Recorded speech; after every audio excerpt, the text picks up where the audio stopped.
story of how I died. But don't worry, it's actually a very fun story. The truth is, it isn't even mine. It's yours. It's a story that begins inside a womb and ends inside a grave. A story of books, chapters, and pages filled to the brim with beginnings and ends. A story full of love, loss, happiness, and uncertainty. But it is mainly a story of change. You see, I'm a junior in high school, and while I can gloat to all the underclassmen about the perks of being able to drive myself everywhere, I, can't say the same thing about the stress. Because with that stress comes the agonizingly slow deterioration of your mind. So just ignore me if I suddenly...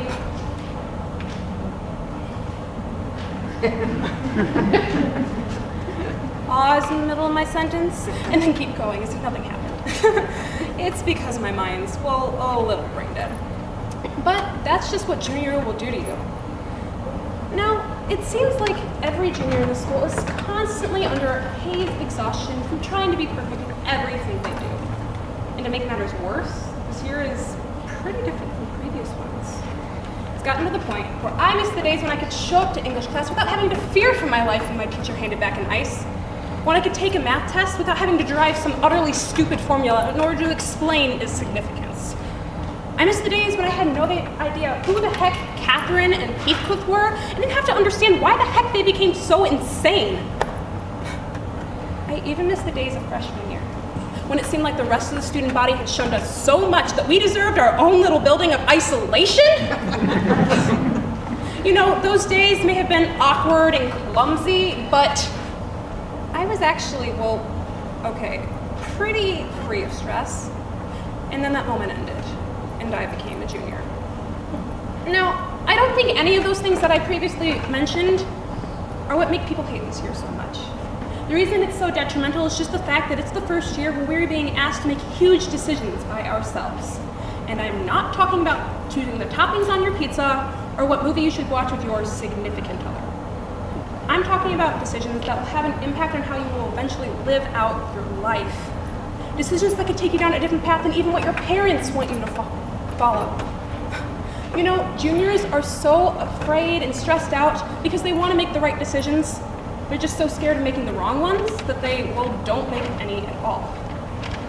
I've often thought that it's a lot like how Rapunzel must have felt entangled after she left her tower for the first time.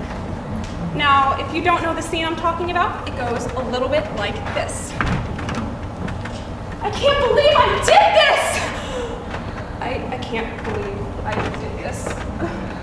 No, I can't believe I did this!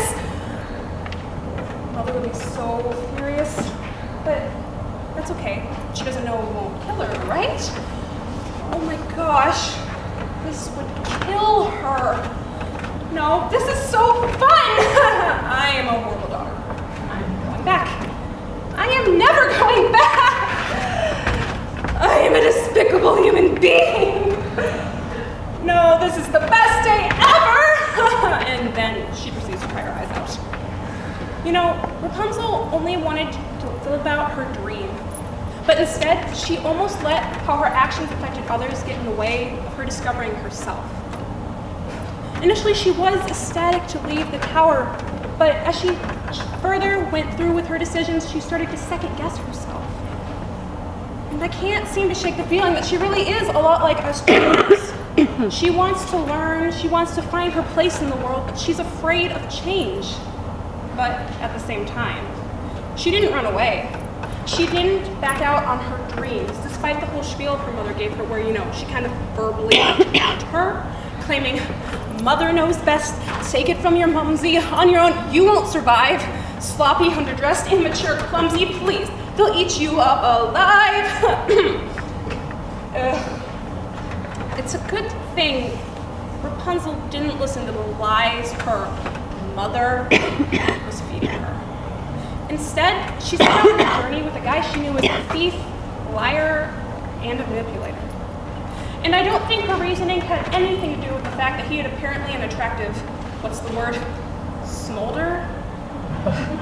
No, she simply wanted to make her own decisions and be independent, to be an adult, so she did. She did what every junior in this school seems to be too afraid to do. You know, we are afraid of change, but if we run away, how are we ever going to experience things?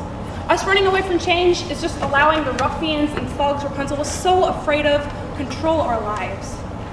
This is why we need to allow lanterns of happiness, hope, joy, and anticipation illuminate the paths we want to take. Because when we see those lights, the sky really is new. Now, hold on a minute. Remember when I said that this was the story of how I died? Well, I may have been fibbing a little bit. It's just that it feels like something inside me dies every time I hear about a girl starving herself because she doesn't think she's pretty enough or skinny enough for people to like her. Or how about a friend who's being pressured by their parents and everyone else to be perfect and get good grades, be a 36 on the ACT, and be the best at their sport in a school like this. We are pressured to be perfect, but perfection is literally impossible. We're made fun of by our peers because we have flaws, but in reality, everyone has flaws. And you know, juniors feel the heat of these pressures because they are constantly being bombarded by teachers who say that they have to be perfect this year because they need to get into a college, get a good job, and get enough money to retire. Well, you know, those words just keep filling the feeling of failure that's in our stomachs as we are allowing ourselves to tell ourselves that we are stupid, incompetent, and unable to be successful in anything we attempt. You know, Rapunzel was never really perfect.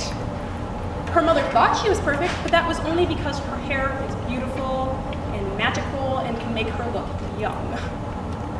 And when that hair was cut, she didn't live long enough to even see that Rapunzel had always been a normal person. She was never really perfect. And you know what? Neither am I. Neither is anyone else in this room. So we just stop trying to pretend that we can be. You're not going to get 100% on every paper you write or every math test you take. You're not going to be as pretty as those models you see on the covers of magazines because that kind of beauty doesn't actually exist. Juniors, you're going to make mistakes, just like every other year in your life. So stop listening to those people who tell you you need to be perfect to have a good life. Because in the night sky, there are lanterns glowing, beckoning us towards the discovery of ourselves, reminding us that just like Rapunzel, we will eventually have to leave the tower.